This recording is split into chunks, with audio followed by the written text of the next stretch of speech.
จงมาเป็นบริวารของข้า นิสี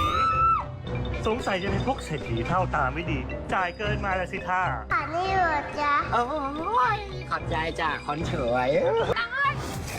อะไรแม่ นี่ไอเองหุบปาก เดี๋ยวพี่จัดการมันนี่ตีมันให้ตายเลย หยุดเดี๋ยวนี้นะ ไอ้พวกคนจัดการมันเอง ไป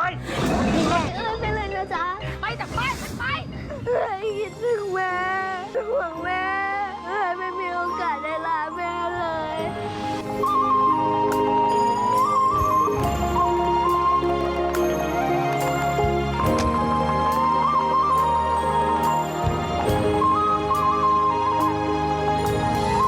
ร่อนแต่รำแก่เหลือแต่รำอ่อน เอารำมารำให้แก่แม่ปลา